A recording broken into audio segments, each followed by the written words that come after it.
చేరుకుని వచ్చిన మీ అందరికీ యేసుక్రీస్తు పేరిట శుభాభినందనాలు తెలియజేస్తాను. దేవుడు శిష్యుల్ని ఎన్నుకున్న తర్వాత చివరిదాకా ఉన్నటువంటి వాళ్ళని, ఎప్పటిదాకా అండి, ఆయన చనిపోయేంత వరకు కూడా ఉన్నటువంటి వాళ్ళ గురించి ఆయన ఒక మాట చెప్పాడు. చివర్లో వెళ్ళిపోతూ ఏమని చెప్పాడో చూద్దాం. మత్తయి సువార్త 28వ అధ్యాయము 19-20 వచనాలు. కాబట్టి మీరు వెళ్ళి సమస్త జనులను శిష్యులుగా చేయండి, తండ్రి యొక్కయు కుమారుని యొక్కయు పరిశుద్ధాత్మ యొక్కయు నామములోనికి వారికి బాప్తిస్మం ఇచ్చుచు, నేను మీకు ఏ సంగతులను ఆజ్ఞాపించి తినో వాటినన్నిటిని కైకొనవలెనని వారికి బోధించుడి. ఇదిగో నేను యుగ సమాప్తి వరకు సదాకాలము మీతో కూడా ఉన్నానని వారితో చెప్పెను. చక్కని మాటలు. ఏం చెప్తున్నాడు? మీరు నా నామములో, అంటే పరిశుద్ధాత్మ యొక్క నామములో, తండ్రి కుమార పరిశుద్ధ నామములో బాప్తిజం ఇవ్వండి, శిష్యులుగా చేయండి. కాబట్టి ఇప్పటిదాకా వీళ్ళు సాక్షులుగా ఉన్నారు. ఇప్పుడు వీళ్ళు మరికొంతమందిని సాక్షులుగా తయారు చేయమని దేవుడు చెప్తా ఉన్నాడు. శిష్యులుగా చేయండి. అలాగే అపోస్తలుల కార్యగ్రంథము 1వ అధ్యాయంలో మనం గనక చూసినట్లయితే 8వ వచనం. అయినను పరిశుద్ధాత్మ మీ మీదికి వచ్చినప్పుడు మీరు శక్తి నొందెదరు గనుక మీరు యెరూషలేములోను యూదయ సమరయ దేశముల ఎల్లంతటను భూదిగంతముల వరకును నాకు సాక్షులైందురని వారితో చెప్పెను. ఎలాగుండాలని ఆయన చెప్తున్నాడు? వీళ్ళు సాక్షులుగా ఉండాలి. ఎక్కడంట? భూదిగంతముల వరకు. అంటే ఈ భూమి ఎంత ఉందో, ఎక్కడెక్కడ ప్రజలు ఉన్నారో ఆ ప్రాంతములన్నిటిలో ఎలాగుండాలంటే వీళ్ళు సాక్షులు. నిజమే, ఇప్పుడు సాక్షులుగానే ఉన్నారు వాళ్ళు. 12 మంది శిష్యులకి కూడా దేవుడు ఒక మంచి సాక్ష్యాన్ని కలగజేశాడు, హతసాక్షులుగా అయినటువంటి వారందరికీ కూడా. అలాగా దేవుడు తన బిడ్డల్ని పెంచుకున్నప్పుడు, లేకపోతే ఉంచుకున్నప్పుడు, లేకపోతే ప్రేమించినప్పుడు నా వాళ్ళు వీళ్ళు అని చెప్పడానికి కొన్ని సూచనలు బైబిల్లో మనకు కనపడతా ఉంటాయి. చూద్దాం. ఆది కాండంలో 5వ అధ్యాయంలో 22వ వచనం. హనోకు మెతూషెలను కనిన తరువాత 300 ఏళ్ళు దేవునితో నడుచుచు కుమారులను కుమార్తెలను కనెను. ఎవరు? హనోకు. ఎవరితో నడుస్తున్నాడు అని చెప్పేసి సాక్ష్యం చెప్తున్నారు? దేవుడితో నడిచిన సాక్ష్యం. ఎన్ని సంవత్సరాలు? 300. ఇంతకన్నా ఎక్కువ నడిచిన వాళ్ళు ఉన్నారా? చూద్దాం. ఆది కాండంలోనే దేవుని యొక్క ప్రేమలో 9వ అధ్యాయము 29వ వచనానికి వెళదాం. 9వ అధ్యాయము 29వ వచనం. నోవహు బ్రతికిన దినములన్నీ 970 ఏండ్లు. అప్పుడతడు మృతి పొందెను. 950 ఏళ్ళు. దేవుడి దగ్గరికి వచ్చినప్పుడు, దేవుడు పిలుపునందుకొని వచ్చినప్పుడు 600 సంవత్సరంలో వచ్చాడు. ఎప్పుడు వచ్చాడండి? 600. 6వ అధ్యాయంలో దేవుని యొక్క ప్రేమలో 9వ వచనంలోనికి వెళదాం. 9వ వచనంలోనికి మనము వెళదాం. నోవహు వంశావళి ఇదే. నోవహు నీతిపరులను తన తరములో నిందారహితుడై ఉండెను. నోవహు దేవునితో కూడా నడిచినవాడు. ఎవరితో నడిచాడు? దేవుడితో నడిచాడు. ఎలాంటి వాడు? నీతిపరుడు. ఇందాకేమో కూడా అతను కూడా దేవుడితో నడిచాను, ఇతను దేవుడితో నడిచాను. అతను 300 ఏళ్ళు నడిచాడు. ఇప్పుడు ఇతను ఎన్ని వందల ఏళ్ళు నడిచాడో చూద్దాం. ఆ జలప్రవాహము భూమి మీదికి వచ్చినప్పుడు నోవహు 600 ఏండ్లవాడు. 600 ఏళ్ళు. చనిపోయింది ఎప్పుడు?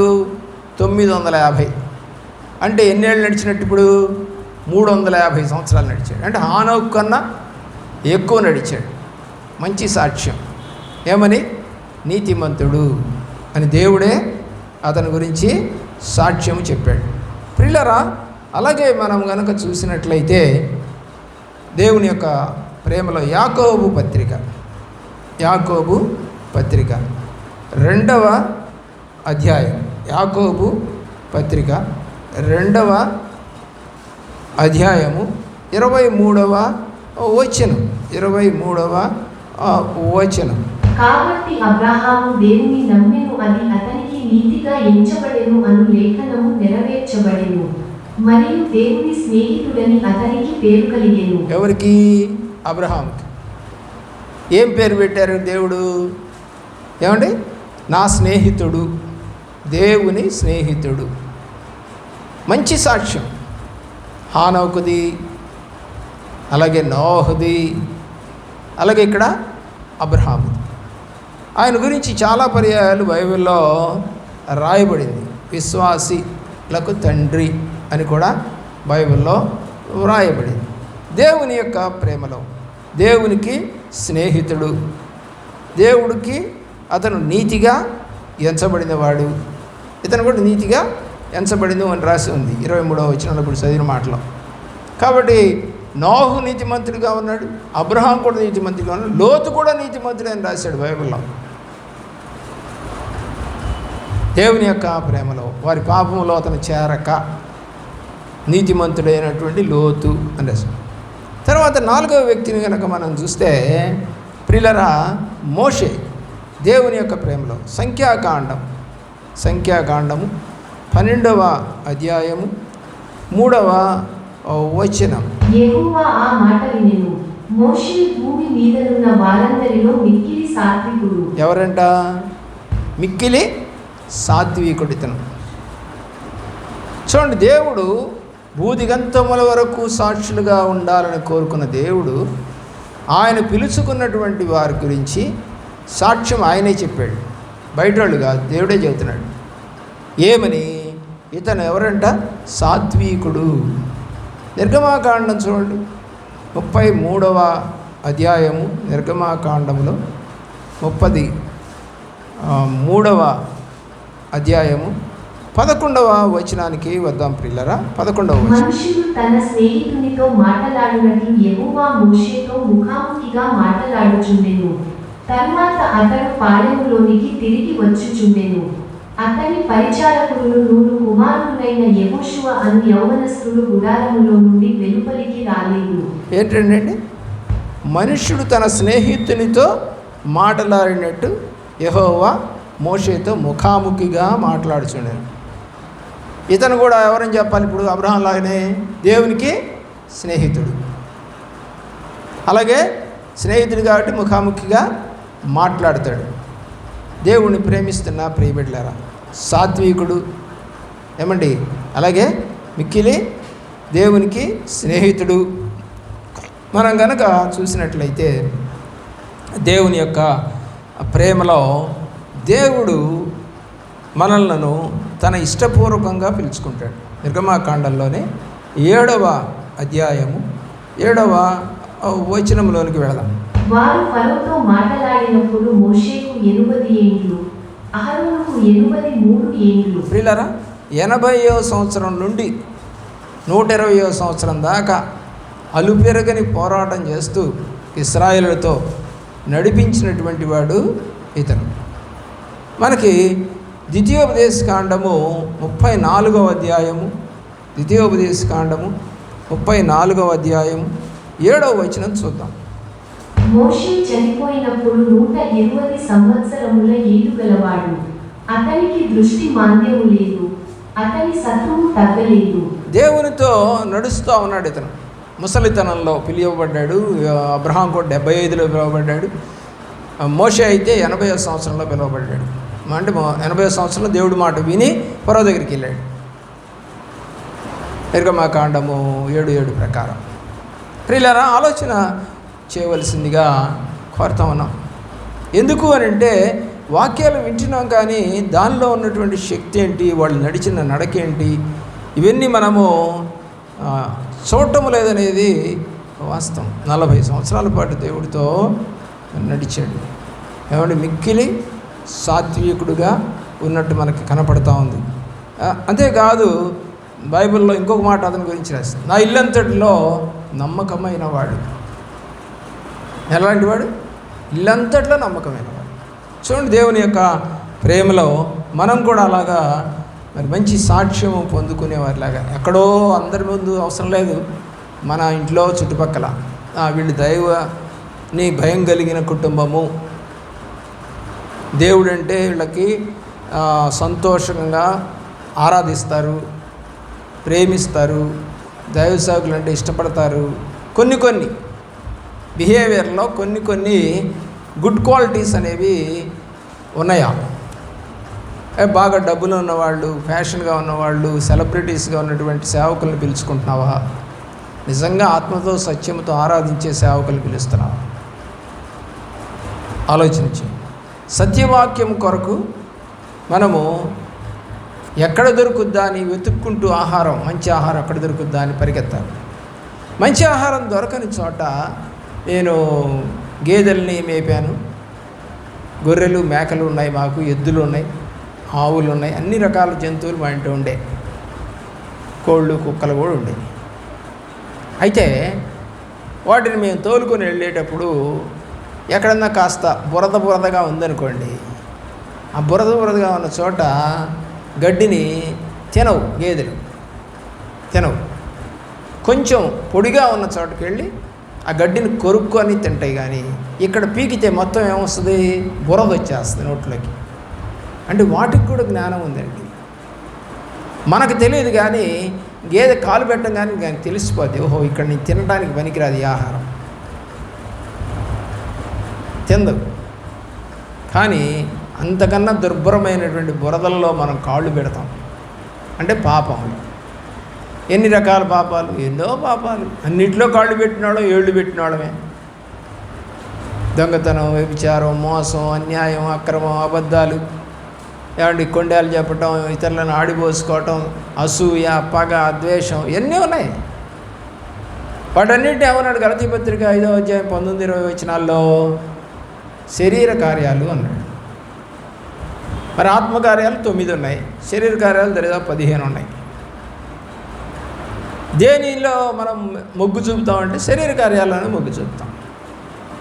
దేవుడి కార్యం చేద్దామంటే అన్నం తినొద్దంటావా? ఎప్పుడు ప్రార్థన అంటావు? అమ్మాయి ఒక్కరోజు దేవుడికి ఇచ్చేద్దాం,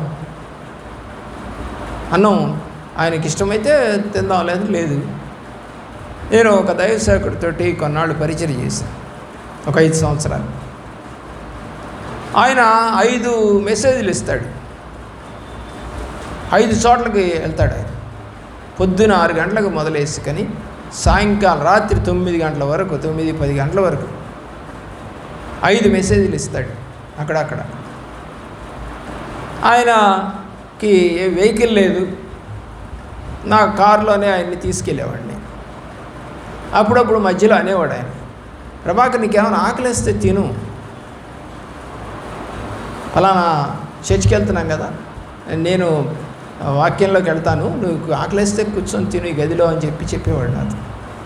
అదేంటి సార్ మీరు తినకుండా నేను తినటం ఏంటి అంటే, నువ్వు కుర్రోడి కదా. అప్పుడు నేను కుర్రోడిని, 30 ఏళ్ళు 35 ఏళ్ళు, కాబట్టి నువ్వు తిను అనేవాడు. నాకన్నా పెద్ద ఆయన. దేవుని ప్రేమిస్తున్నా ప్రేమిట్లరా, సేవ అంటే ఏంటో తెలుసుకున్నా. ఓహో, దేవుని కోసం ఆయన తింటలేదు, కాఫీ తాగట్లా, పాలు తాగట్లేదు, టిఫిన్ తింటలేదు, మళ్ళీ ఇంకో చోటుకి వెళ్ళిపోవాలి, టైం సరిపోదు అని హడావుడిగా. ఒక్కొక్క జర్నీ 1 అవర్ ఉంటుంది మాకు, ఒక చోట నుంచి ఇంకో చోటుకి వెళ్ళటానికి ఈ కారులోనే. అలా తిరుగుతూ ఉండేవాళ్ళం. సాయంకాలానికి మళ్ళా మెయిన్ చర్చికి వచ్చి మళ్ళీ సాయంకాలం మళ్ళా ప్రార్థన. నేను అనిపించుకున్నా, అప్పుడు అనుకున్నా, నాకు కూడా ఇంత పని దేవా, ఈ సేవకుడు ఎంతో కష్టపడతా ఉన్నాడు, నాకు కూడా దయచేయమంటే ఒకప్పుడు కొన్ని సంవత్సరాల పాటు చేసాం అలాగే. దేవుని యొక్క ప్రేమ సాక్షిగా ఉండాలి మనం. దావీదుని దేవుడు ఏమన్నాడో చూద్దాం. వీళ్ళంతా దేవునికి సాక్షులుగా ఉన్నటువంటి వారేనండి. అంటే దేవుడే వాళ్ళ గురించి బైబిల్లో రాసినటువంటి వాడు. అపోస్తుల కార్యగ్రంథం 13వ అధ్యాయం 22వ వచనం. తరువాత అతనిని తొలగించి దావీదును వారికి రాజుగా ఏర్పరచెను. మరియు ఆయన, నేను యెష్షయి కుమారుడైన దావీదును కనుగొంటిని. అతడు నా ఇష్టానుసారుడైన మనుష్యుడు. అతడు నా ఉద్దేశములన్నీ నెరవేర్చునని చెప్పి అతనిని గురించి సాక్ష్యం ఇచ్చాడు. దేవుడు దావీదు గురించి సాక్ష్యం ఇచ్చాడు. ఏమని? నా ఇష్టానుసారుడైనటువంటి మనుష్యుడు. నేనేమైతే చెయ్యాలని అనుకుంటున్నానో అవన్నీ కూడా, నా ఉద్దేశములన్నీ కూడా నెరవేరుస్తాడు అతను. నెరవేర్చాడా? నెరవేర్చలేదు. అన్నీ నెరవేర్చలేదు. కానీ ఆయన ఉద్దేశం అది నెరవేర్చాలి, నా బిడ్డలు అలా ఉండాలనేది ఆయన కోరుకుంటాడు ప్రభువారు. మనల్ని కూడా మంచి చేయమనే కోరుతాడు తప్ప చెడు చేయమని ఆయన కోరడు. కాబట్టి ఒక మంచి సాక్ష్యాన్ని పొందుకున్నాడు దావీదు. చాలా సందర్భాల్లో ఆయన గురించి మంచి సాక్ష్యము బైబిల్లో వ్రాయబడతా ఉంది. లేకపోతే కీర్తన గ్రంథము 17వ సంకీర్తన, కీర్తన గ్రంథము 17వ సంకీర్తన, దేవుని యొక్క ప్రేమలో 3వ చరణం. రాత్రి వేళ నీవు నన్ను దర్శించి నా హృదయమును పరిశీలించితివి, నన్ను పరిశోధించితివి. నీకు ఏ దురాలోచనయు కానరాలేదు. నోటి మాట చేత నేను అతిక్రమింపను. నేను తప్పు చేయలేదు అంటానికి ఇదే రుజువు. నా హృదయమును నువ్వు పరిశోధించావు, కానీ నీకు నాలో ఏ దురాలోచన కనపడలేదు. ఇది ఎప్పుడండి? బేర్షెబాని చూడకుండా ఉన్నప్పుడు, అంటే ఉరియా భార్యను చూడకుండా ఉన్నంత వరకు. చూసిన తర్వాత ఏమైంది చెప్పండి? దురాలోచన కనపడుతుంది దేవుడికి ఇప్పుడు. ఎందుకంటే ఆమెను తెచ్చుకున్నాడు, అనుభవించాడు, భర్తను చంపించేశాడు, చాలా ఉన్నాయి కదా, కుట్ర పన్నాడు, వాడుకున్నాడు, చాలా తప్పులు చేశాడు. ఇప్పుడు దానికి ముందన మాట ఈ మాట రాసింది, నన్ను పరిశీలించావు నువ్వు, నాలో ఏ దురాలోచన నీకు కనపడలేదు. ఇది సర్వత్రా ఆమోదయోగ్యంగా ఉందా దావీదు విషయంలో అంటే లేదు. తప్పిపోయినవాడు, మధ్యలో దేవునికి దూరంగా వెళ్ళిపోయి పాపంలో పడిపోయినటువంటి వాడు. దురాశ మనకు పుడితే పాపంలో పడతాం. తర్వాత యోబు గ్రంథంలో యోబు గురించి దేవుడు సాక్ష్యం ఇస్తూ ఉన్నాడు. చాలామంది గురించి ఇచ్చాడు అనుకోండి, మనం ఒకసారి జ్ఞాపకం చేసుకుందాం. యోబు గ్రంథం 1వ అధ్యాయం 1వ వచనం. ఊచు దేశమునందు యోబు అను ఒక మనుష్యుడుండెను. అతడు యథార్థవర్తనుడు, న్యాయవంతుడునై దేవుని యందు భయభక్తులు కలిగి చెడుతనము విసర్జించిన వాడు. ఎలాంటి వాడో ప్రభువారే ప్రజలకు చెబుతున్నాడు. ఏమని? యథార్థవర్తనుడు, ఏమండి, న్యాయవంతుడు, భయభక్తి కలిగిన వాడు, చెడుతనం లేనివాడు. అంటే చెడుతనం చేయకుండా, విసర్జించడం అంటే చేయటం ఇష్టం లేదు, అలాంటి గుణాలు కలిగిన వాడుగా యోబుని గురించి సాతానుతో చెప్తున్నాడు. ఆ మాట మీకు 8వ వచనంలో కనపడుతుంది. చూడండి దేవుని యొక్క ప్రేమలో. అందుకు యెహోవా, నీవు నా సేవకుడైన యోబు సంగతి ఆలోచించితివా? అతడు యథార్థవర్తనుడు, న్యాయవంతుడునై దేవుని యందు భయభక్తులు కలిగి చెడుతనము విసర్జించిన వాడు. భూమి మీద అతని వంటి వాడెవడూ లేడు. కాబట్టి దేవుడు సాతానుతో చెప్తున్నాడు. ఇందాకేమో ప్రజలు, ఊజు దేశ ప్రజలు, ఇప్పుడేమో సాతానుతో చెప్తున్నాడు. అతను ఎలాంటి వాడంటే అతనికి 4 క్యారెక్టరిస్టిక్స్ ఉన్నాయి. చాలా విషయాలు లోతుగా వెళితే మనకు కనపడతాయి. ప్రియులారా, దేవుని యొక్క ప్రేమలో యోబు రెండింతల ఆశీర్వాదం పొందినట్టుగా మనం చివరి అధ్యాయంలో చూస్తాం. రెండింతలుగా అతన్ని దేవుడు హెచ్చించాడు. ఎందుకంటే ఒక రకంగా దేవుడితోటి ముఖాముఖిగా మాట్లాడాడు, చాలా ప్రశ్నలు వేశాడు. మొదటి 1, 2, 3 చాప్టర్స్లో దేవుడిని ఎంతగానో హత్తుకున్నాడు. మధ్యలోకి వచ్చేసరికి దేవుడితో కొంచెం విరోధంగా మాట్లాడాడు. ఆ తర్వాత దేవుడు అతని దగ్గరికి వచ్చి దరిదాపు 100 ప్రశ్నల దాకా వేశాడు. ఆ 100 ప్రశ్నలు సమాధానం చెప్పి చేతనైతే అన్నాడు. అప్పుడు అంటాడు, నేను నా నోటి మీద చేయి ఉంచుకుంటాను, ఇక నేను మాట్లాడను. అని తన తప్పును ఒప్పుకుంటాడు. దేవుని ప్రేమిస్తేనే ఇదంతా యోబు గ్రంథంలో మనకు కనపడుతుంది. అదొక హిస్టరీ. అన్నిటికన్నా ఫస్ట్ బైబిల్ గ్రంథం ఏది అంటే యోబు గ్రంథం. కానీ అది ఎక్కడో మధ్యలోకి తీసుకొచ్చి పెట్టారు. కానీ నిజంగా అది ఫస్ట్ బైబిల్లో ఫస్ట్ గ్రంథం. కాబట్టి గమనించండి దేవుని యొక్క ప్రేమ. ఆ తర్వాతనే మిగతాయన్నీ కూడా మనకి కనపడుతూ ఉంటాయి దేవుని యొక్క ప్రేమలో. దానియేలు గ్రంథం దేవుని యొక్క ప్రేమలో దానియేలు అనేది అందరికీ తెలిసినటువంటి మాటే. 10వ అధ్యాయం 11వ వచనం. దానియేలు, నీవు బహు ప్రియుడవు గనుక నేను నీ యొద్దకు పంపబడితిని. నీవు లేచి నిలువబడి నేను నీతో చెప్పు మాటలు తెలిసికొనుమనెను. అతడి మాటలు నాతో చెప్పగా నేను వణకుచు నిలువబడితిని. ఎలాంటి వాడంట? దేవుడు అతని గురించి చెప్పిన సాక్ష్యం ఏంటంట? నువ్వు బహు ప్రియుడవు. ఎంత గొప్ప మాట అండి. ఎందుకని? రాజుగారికి పెట్టే భోజనం వద్దన్నాడు. కళ్ళభావం గురించి ప్రార్థన చేసి తెలుసుకొని కళ్ళభావం చెప్పాడు. వాళ్ళని అగ్నిగుండంలో వేసినప్పుడు వాళ్ళ సాక్ష్యం చూశాడు ఆ యొక్క రాజు. తర్వాత దానియేలుని పడేశారు సింహాల బోన్లో, ఆ సాక్ష్యము చూశారు. 4 రాజుల మధ్య వర్ధిల్లిన వాడు దానియేలు. 4 రాజులు దేవుని యొక్క ప్రేమలో. అంటే ఒక రాజు చనిపోయాడు, ఇంకో రాజు వచ్చాడు, వాళ్ళ కొడుకు వచ్చాడు, వాడు చనిపోయాడు, ఇంకొకడు పారసీక రాజు వచ్చాడు, కోరేషు రాజు వచ్చాడు. అలా 4 రాజులు దగ్గర కూడా అతను మంచి సాక్ష్యాన్ని పొందుకున్నటువంటి వాడు. కాబట్టి ఎక్కడున్నా ఏ ప్రాంతంలో ఉన్నా దేవుని బిడ్డలుగానే ఉండాలి అని రుజువు చేసేది యోసేపు గురించి మరియు దానియేలు గురించి. కష్టాలు వచ్చినా దేవుణ్ణి నమ్ముకోవాలని చెప్పేది దావీదు గురించి. చాలా ఉంటాయి బైబిల్లో. ఇర్మియా గురించి. ఉజ్జీవం కావాలి అంటే దేవుణ్ణి హత్తుకొని ఉండాలని చెప్పేది నెహమ్యా గురించి, ఎజ్రా గురించి. ఇలా బైబిల్లో కొన్ని గ్రంథాలు దేనికి సాదృశ్యంగా ఉన్నాయో మనకు తెలియజేయబడతా ఉన్నాయి. కాబట్టి గమనించుకోవాల్సిందిగా కోరుతాం దేవుని యొక్క మహాప్రేమ. అపోస్తులైనటువంటి పౌలు అపోస్తలుల కార్యగ్రంథము 9వ అధ్యాయము 5వ వచనంలోనికి మనము వెళదాం.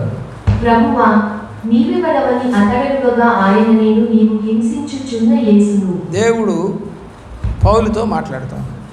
నువ్వు ఎవరు అంటే నీవు హింసించుచున్న యేసుని అని ప్రభువారు చెప్పారు. దేవుని యొక్క ప్రేమలో ఇక్కడ తర్వాత అతను 3 దినాలు అననీయ దగ్గరికి వెళ్తాడు. అననీయ ప్రార్థన చేస్తాడు. ఆ ప్రార్థన చేసిన తర్వాత ఈ యొక్క పౌలుకి పొరల వంటి 3 రోజులు ప్రార్థన తర్వాత అతనికి పొరల వంటివి రాలిపోయాయి. రాలిపోయిన తర్వాత దేవుని యొక్క ప్రేమలో అప్పుడే అతని కన్నుల నుండి పొరల వంటిది రాలగా దృష్టి కలిగి లేచి బాప్తిస్మము పొందెను. తరువాత ఆహారము పుచ్చుకొని పిమ్మట అతడు దమస్కులోనున్న శిష్యులతో కూడా కొన్ని దినములుండెను. వెంటనే సమాజ మందిరములలో యేసే దేవుని కుమారుడని ఆయనను గూర్చి ప్రకటించుచు వచ్చెను. ఏం చెప్తున్నాడు? దేవుడు ఎవరు అనేది అతనికి అర్థమైన తర్వాత అననీయ దగ్గరికి వెళ్ళి దేవుడు ఫలానా వాడు వస్తాడు, అతనికి ప్రార్థన చేయమంటే అదేంటి ప్రభువా అని అడుగుతాడు. అయితే అతనంతా కూడా మూర్ఖుడు కదా, మరి ఎలాగా అతనికి మరి ఈ యొక్క ప్రార్థన చేయాలి అని అంటే దేవుడు ఒక మాట చెప్పాడు. అతను నాకు సాక్షిగా ఉంటాడు అన్యజనుల ఎదుట. ఏమండి, అతను ఎలాగుంటాడంట? అన్యజనుల ఎదుట నా నామాన్ని మహిమపరచడానికి నేను అతన్ని ఎన్నుకుంటున్నాను.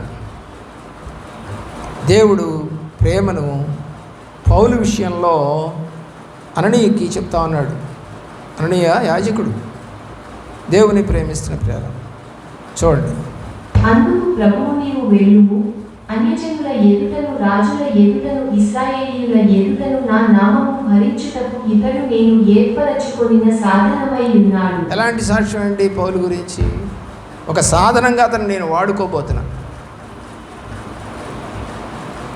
పౌలు గురించి మంచి సాక్ష్యమును దేవుడు ప్రకటిస్తూ ఉన్నాడు. కొరింథీయులకు రాసిన మొదటి పత్రిక 9వ అధ్యాయం 6వ వచనం. మరియు పని చేయకుండుటకు నేను బల్లవాయు మాత్రమే అధికారము లేని వారమా? దేవుని ప్రేమిస్తున్న ప్రియులారా, పని చేయుటకు ఇతను బర్నబాను నేను అధికారం లేని వారమా? మేము కూడా పరిచర్య చేస్తాం, మేము పని చేస్తాం. దేవుడు చెప్పాడు ముందే, అందరి ఎదుట అతను సాక్షిగా ఉంటాడు అని దేవుడు అతనితో మనతో మాట్లాడుతున్నాడు. ఎందుకంటే ఈయన దేవునిని ప్రేమించినటువంటి ఒక భక్తుడు, మామూలు భక్తుడు కాదు. ప్రాణము పోతున్నా సరే దేవుడి పని చేయాలి, ఆయన కోసమే బతకాలి అనుకున్నంత గొప్ప భక్తుడు. 2 కొరింథీ పత్రిక 11వ అధ్యాయం 23వ వచనం. వారు క్రీస్తు పరిచారకుల వెర్రివారి వలె మాటలాడుచున్నాను, నేను మరి ఎక్కువగా క్రీస్తు పరిచారకులను, మరి విశేషముగా ప్రయాసపడితిని, మరి అనేక పర్యాయములు చెరసాలలో ఉంటిని, అపరిమితముగా దెబ్బలు తింటిని, అనేక మారులు ప్రాణాపాయములలో ఉంటిని, యూదుల చేత 5 మారులు ఒకటి తక్కువ 40 దెబ్బలు తింటిని, 3 మారు బెత్తములతో కొట్టబడితిని, ఒకసారి రాళ్లతో కొట్టబడితిని, 3 మారు ఓడ పగిలి శ్రమపడితిని, ఒక రాత్రింబగళ్ళు సముద్రములో గడిపితిని, అనేక పర్యాయములు ప్రయాణములలోను, నదుల వలననైన ఆపదలలోను, దొంగల వలననైన ఆపదలలోను, నా స్వజనుల వలననైన ఆపదలలోను, అన్యజనుల వలననైన ఆపదలలోను, పట్టణములో ఆపదలలోను, అరణ్యములో ఆపదలలోను, సముద్రములో ఆపదలలోను, కపట సహోదరుల వలని ఆపదలలోను ఉంటిని. ప్రయాసతోను కష్టములతోను, తరచుగా జాగరణములతోను, ఆకలి దప్పులతోను, తరచుగా ఉపవాసములతోను, చలితోను, దిగంబరత్వముతోను ఉంటిని. ఇంకను చెప్పవలసినవి అనేకములున్నవి. ఇందాక దేవుడు ఏం చెప్పాడు? నా నామం నిమిత్తము ఎలాగ భరించాలో నేను అతనికి వాడుకుంటానికి అతను నాకు రుజువుగా ఉంటాడు అని చెప్పాడు. ఇప్పుడు ఇవన్నీ దేవుడు పక్షాన చేసినవి. ఎవడు అనుభవిస్తాడండి ఇన్ని పనులు? ఒక మాట అంటేనే పడమే, సర్దుకోవమే, తగ్గించుకోవమే, అహంభావమే, అహంకారమే, గర్వమే, ఎదురు తిరుగుతామే, లెక్క చేయమే, అలుగుతామే, మానేస్తామే, ఎన్ని పనులు చేస్తామో. దేవుడి పని మాత్రం ఆపకూడదండి. నీకు ఎన్ని గొడవలు ఉన్నా, పౌలుకు కూడా బర్నబాతో ఉన్నాయి, అలాగే ఆనాటి ప్రజలతో ఉన్నాయి, కానీ దేవుడి పని మాత్రం అతను ఎక్కడా ఆపలేదు.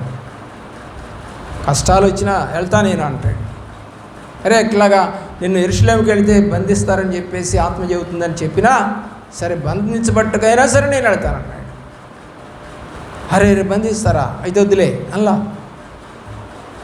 ఎన్ని శ్రమలు అనుభవించాలో దేవుడు నేను చూపిస్తానని చెప్పాడు కదా ఇందాకనే, అలాగే చేశాడు అతను దేవుని యొక్క ప్రేమలో. ప్రియులరా, తిమోతి గ్రంథంలోనికి వెళదాం. మరొక వ్యక్తిని మనకు కనబడతా ఉన్నాడు తిమోతి గ్రంథంలో. తిమోతియే కనబడతాడు. 2వ తిమోతి పత్రిక 1వ అధ్యాయం 5వ వచనం. ఆ విశ్వాసము మొదట నీ అవ్వయైన లోయలోను నీ తల్లి అయిన యునికేలోను వసించెను, అది నీయందు సహవసించుచున్నదని నేను నూటిగా నమ్ముచున్నాను. కాబట్టి తిమోతి గురించి మాట్లాడుతూ పౌలు అంటున్నాడు, మంచి సాక్ష్యం చెప్తున్నాడు. ఏమనంటే ఇతను ముందల వాళ్ళ అమ్మ కన్నా కూడా వాళ్ళ అమ్మమ్మ ఉంది, అవ్వ, ఆమెలో ఉంది విశ్వాసం. తర్వాత వాళ్ళ అమ్మలోకి వచ్చింది, ఆ తర్వాత నీలోకి వచ్చింది, 3వ తరం. మరి మనతోనే అసలు ఇంట్లో విశ్వాసం బోధ్యం. చూడండి, నువ్వు ప్రార్థనాపరాలుగా వచ్చావు ఇక్కడికి, నువ్వు చనిపోతే ఇంక ఇంట్లో ప్రార్థన చేసేవాళ్ళు ఉండరేమో. గమనించు, ఏది ఆ విశ్వాసం ఎవరిలోకి వెళ్తుంది? సాక్షులుగా కుటుంబాలు ఉండాలి కదా, భర్త, భార్య, కొడుకు, కూతుర్లు, మనవలు, మనవరాళ్ళు అందరూ సాక్షులుగా ఉంటే అప్పుడు ఈ మొదట రక్షించబడినటువంటి ఈ వ్యక్తికి ప్రశాంతంగా చనిపోవచ్చు. రక్షణే లేదు, సన్నిధికే రారు, పిల్లలందరూ తప్పుడు దోవలో ఉన్నప్పుడు ఎలాగుంటుందండి బాధ? చూడండి, ఆలోచించండి. చాలా బాధాకరం. పౌలు అన్ని జనులందరి దగ్గర సాక్ష్యం పొందితే మనం మన ఇంట్లోనే సాక్ష్యం లేకుండా ఉంటున్నాం. కాబట్టి దేవుడు సాక్ష్యాన్ని కోరతాడు మనలో. తరాలు, 3వ తరం కూడా నువ్వు విశ్వాసిగా ఉన్నావయ్యా, అంతేకాదు దేవుడు పని చేశాడు, వెంబడించాడు, సేవకుడయ్యాడు, బహుప్రియుడిగా మారిపోయాడు. పౌలుకి నా బంధకములలో కనని కుమారుడైపోయాడు. దేవుని యొక్క ప్రేమలో ఆలోచన చేయవలసిందిగా కోరుతా ఉన్నాం. నయమాను కూడా దేవుడి విషయంలో మంచి సాక్ష్యాన్ని పొందుకున్నాడండి. 2 రాజుల గ్రంథం 5వ అధ్యాయం 14వ వచనం. అతడు పోయి దైవజనుడు చెప్పినట్లు యోర్దాను నదిలో 7 మార్లు మునుగగా అతని దేహము పసిపిల్ల దేహము వలెనై అతడు శుద్ధుడాయెను. అప్పుడతడు తన పరివారముతో కూడా దైవజనుని దగ్గరకు తిరిగి వచ్చి అతని ముందర నిలిచి చిత్తగించుము. ఇశ్రాయేలులోనున్న దేవుడు తప్ప లోకమంతటి యందును మరి ఒక దేవుడు లేడని నేను ఎరుగుదును. ఇప్పుడు నీవు నీ దాసుడనైన నా యొద్ద బహుమానము తీసుకొనవలసినదని అతనితో చెప్పగా, దేవుని ప్రేమించిన పిల్లారా, ఇక్కడ మరి అతను ఎవరెవరితో సైనికులతో వచ్చాడో వాళ్ళందరూ కలిసి వెళ్ళారు. వెళితే అంటే ఉన్న మాట ఏంటో తెలుసా? గొప్ప సాక్ష్యం కదా ఇక్కడ మీకు కనబడతాం. ఏమిటంటే, ఇశ్రాయేలులో ఉన్న దేవుడు తప్ప లోకమంతటి యందును మరొక దేవుడు లేడు. ఎంత గొప్ప సాక్ష్యం అండి! నీ ఇంట్లో ఎన్ని మేళ్ళు జరిగాయి చెప్పావా ఎప్పుడన్నా? మీ వాళ్ళు చెప్పారా? మరి ఎక్కడో భార్య కూడా రాలా, ఇతను ఒక్కడే వచ్చాడు, కుష్ఠరోగి, బాగయ్యాడు. చెప్తున్నాడు, ఈ దేవుడు తప్ప మరొక దేవుడే లేడు, అంత గొప్ప దేవుడు ఇతను అని మంచి సాక్ష్యాన్ని చెప్పాడు. అలాగే ఆ సేవకుడు కూడా నీ దగ్గర నుంచి నాకేం వద్దు అన్నాడు. ఎలీషా అన్నాడు, నాకేం వద్దు, దేవుడి సన్నిధిలో నేను నిలబడుతున్నాను, నాకేం వద్దు. ఎలీషా ఎవరి సన్నిధిని నేను నిలువబడి ఉన్నాను, ఇశ్రాయేలు దేవుడైన ఆ యెహోవా జీవముతోను నేనే నీవు తీసుకొనను అని చెప్పెను. నయమాను అతనిని ఎంతో బతిమాలినను అతడు ఒప్పకపోయెను. చూసారా? తీసుకోండి కానుక, తీసుకోండి కానుక, వద్దు, నాకొద్దు. ఎందుకని? పెళ్ళాం పిల్లలు ఎవరు ఉన్నారు? ఇల్లు వాకిలు లేకుండా ఉండి తిరిగేవాళ్ళు ప్రవక్తలు కదా. నాకెందుకు ఇవన్నీ? మంచి మంచి రాజవస్త్రాలు నాకెందుకు? నగలు నాణ్యాలు నాకెందుకు? డబ్బులు నాకెందుకు? నాకేం వద్దు. నా దేవుడితో నానబెడుతున్నా, నాకైతే వద్దు. యెహోవా జీవముతోడు, నేనైతే తీసుకో. దేవుని యొక్క ప్రేమలో ఒక మంచి సాక్షిగా ఉన్నాడు ఎలీషా, ఒక మంచి సాక్షిగా ఉన్నాడు ఏలియా. డబ్బులు తీసుకొచ్చారు ఏలియా దగ్గరికి. అయ్యే డబ్బులు తీసుకొని మమ్మల్ని దీవించమన్నారు. కోపం వచ్చింది, 50 మంది చచ్చిపోయారు. రెండోసారి వచ్చారు, మళ్ళీ ఎక్కువ డబ్బులు తీసుకొని వాళ్ళు చచ్చిపోయారు. మూడోసారి వచ్చారు, మళ్ళీ 50 మంది. రావడంతోనే ఆ యొక్క బెటాలియన్ హెడ్ మోకరించి ఏడ్చి ప్రార్థన చేశాడు, అయ్యా నా మాట మాని అంగీకరించాను. వెంటనే దేవుడు ఏలియాతో మాట్లాడి, వాళ్ళతో వెళ్ళు, నీకు ఏ హాని జరగదన్నాడు. డబ్బులు తీసుకోవడానికి కాదు, అంత ఫైర్ ఉండేది ఆ రోజుల్లో. ఈరోజు ఫైర్ ఎక్కడుందండి? ఫైర్ లేదు. ఈరోజు అంతా కూడా పాపంలోనే ఉంటూ పాపంలో. ఎవరో నాతో మాట్లాడుతున్నారు, ఏమంటే పచ్చి తాగిపోతాడండి, బాప్తిజం ఇచ్చాడండి ఆయన అందరితో పాటు. అందరూ కూడా అనుకున్నారు, కొనుక్కున్నారు, మారతాడులే అని అన్నాడు పాస్టర్ గారు. మారలేదు, నీకు ఎక్కువైంది, వాళ్ళ భార్యను కొడితే పుట్టింటికి పోయింది సార్ అన్నాడు. తాగుపోతాడు మారాను అని సాక్ష్యం చెప్పాడా అన్న? చెప్పలేదండి, మా పాస్టర్ గారే చెబుతున్నారు మారతాడులే అని. ఆ టీచర్ గారు కూడా అప్పుడప్పుడు అంటారు, వాళ్ళకి ఎందుకు మనం బాప్తిజం ఇవ్వటం, ఎంతమందికి ఇస్తే ఎంతమంది మారారని. మన పని మనం చేయాలి కదా, వాడి కర్మది. పిల్లలు పుట్టడం తప్ప? ఏమండి? మనం పిల్లల్ని కనగలం కానీ తలరాతలని కనలేము. ఆలోచించేయండి, నిద్రపోబాకండి. దేవుడి సన్నిధిలో దేవుణ్ణి గమనించవలసిందిగా కోరుతాం. దేవుని యొక్క ప్రేమలో ప్రియులరా ఆలోచన చేయండి. నయమాను దేవుడి విషయంలో ఒక మంచి సాక్ష్యాన్ని చెప్పినట్టుగా మనము చూస్తూ ఉన్నాం. ఎఫ్రాయిము గురించి కూడా దేవుడు ఒక మంచి సాక్ష్యం చెప్పాడు. ఎఫ్రాయిము గురించి మాట్లాడుతూ దేవుడు చెప్తున్నటువంటిది సాక్ష్యం. ఇర్మియా గ్రంథం 31వ అధ్యాయం 20వ వచనం. ఎఫ్రాయిము నాకిష్టమైన కుమారుడా, నాకు ముద్దు బిడ్డ, నేను తనకి విరోధముగా మాటలాడినప్పుడెల్లా అతని జ్ఞాపకము నన్ను విడువకున్నది. అతని గూర్చి నా కడుపులో చాలా వేదనగా ఉన్నది. తప్పక నేనతని కరుణింతును. ఇదే యెహోవా వాక్కు. ఎవరంట ఎఫ్రాయిము? నాకు ఇష్టమైన కుమారుడు మరియు నా ముద్దు బిడ్డ. 2 విషయాలు చెప్పాడు ఎఫ్రాయిం గురించి. ఇష్టమైన కుమారుడు అంటే ఇక ఎవరైనా వదిలిపెడతారండి? ఇంకా ముద్దు బిడ్డ అని కూడా చెప్తున్నాడు ప్రభువారు. ఇష్టమైన కుమారుడు, ముద్దు బిడ్డ, 2 విషయాలు అక్కడ ఇచ్చే. దేవుని యొక్క ప్రేమలో ఆలోచన చేయండి ఒకసారి. బైబిల్లో అనేక మందిని దేవుడు సాక్ష్యంగా అతని గురించి చెప్పడం జరుగుతోంది. ఎఫ్రాయిం ఎవరంటే నా ముద్దు బిడ్డ. ఎవరు కొడుకు అంటే దేవుని ప్రేమ యోసేపు కొడుకు. మనష్షే ఎఫ్రాయిముడు. ఎఫ్రాయిముని ఎక్కువగా దేవుడు ప్రేమించినట్టుగా బైబిల్లో మనకు కనపడతా ఉంది. మరి మనందరికీ తెలిసిందే యేసు ప్రభువుని గురించి కూడా తండ్రి అయిన దేవుడు ఏమని సాక్ష్యం చెప్పాడో చూద్దాం. మత్తయి సువార్త 3వ అధ్యాయము 17వ వచనం. మరియు ఇదిగో ఈయనే నా ప్రియ కుమారుడు, ఈయనేను నేనానందించుచున్నానని యొక్క శబ్దము ఆకాశము నుండి వచ్చెను. ఎవరంట? యేసుప్రభు వారు. దేవుడు చెప్తుంది, తండ్రి చెప్తుంది, నా ప్రియ కుమారుడు. అలాగే దానియేలు గురించి ఏం చెప్పాడు? నువ్వు బహుప్రియుడవు, ఈయన నా కుమారుడు అన్నాడు. నువ్వు ప్రియుడు అని చెప్పాడు. ప్రియుడు వేరు, కుమారుడు వేరు. దేవుని ప్రేమిస్తున్న ప్రియ బిడ్డలారా, 17వ అధ్యాయంలో కూడా చూడండి. 17వ అధ్యాయము 5వ వచనంలోనికి మనం వెళదాం. అతడు ఇంకను మాట్లాడుచుండగా ఇదిగో ప్రకాశమానమైన యొక్క మేఘము వారిని కమ్ముకొనెను. ఇదిగో ఈయన నా ప్రియకుమారుడు, ఈయనేను నేనానందించుచున్నాను, ఈయన మాట వినుడని యొక్క శబ్దము ఆ మేఘములో నుండి పుట్టెను. ఏంటంట? ఈయన నా ప్రియ కుమారుడు. ప్రియ కుమారుడు. ప్రియ అంటే మామూలు కుమారుల కన్నా ఎక్కువగా ప్రేమించినప్పుడు నా ప్రియ కుమారుడు అంటాం. మనల్ని అందరినీ కూడా దేవుడు ప్రేమించాడు, కానీ యేసు ప్రభువుని మాత్రం నా ప్రియ కుమారుడు అన్నాడు. అలాగే మార్క్స్ వార్త 9:7, లూకాసు వార్త 9వ అధ్యాయం 35వ వచనంలో ఆయన తన యొక్క ప్రభువు అయినటువంటి యేసుక్రీస్తు వారిని నా కుమారుడు, నా ప్రియ కుమారుడు. కాబట్టి ఇలాంటి సాక్ష్యము మనం కూడా మంచి సాక్ష్యము పొందుకోవలసిన వారిగా ఉన్నాం.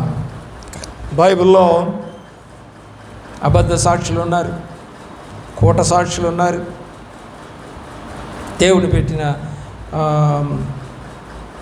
కృపలో ప్రియులరా యేసు లేచినని సాక్ష్యం ఉన్నది. నమ్మకమైన సాక్షులు ఉన్నారు, నిర్మలమైన మనస్సాక్షి కలిగిన వారు ఉన్నారు. ఏమండి?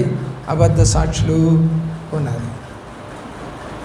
కాబట్టి మనము దేవుని పక్షాన నిలబడి ఒక మంచి సాక్షి, హానోకు, నోవహు, అబ్రహాము, మోషే, దావీదు, యోబు, దానియేలు, పౌలు, తిమోతి, నయమాను, ఎఫ్రాయిము, యేసుక్రీస్తు, వీళ్ళందరి గురించి మనము ఒక మంచి సాక్ష్యాలు చెప్పుకుంటూ వచ్చాం. అలాంటి సాక్ష్యం నీవు కూడా, నీ కుటుంబం కూడా పొందుకొని దేవుళ్ళో నడుచును గాక. మోకరించండి, ప్రార్థన చేసుకోండి.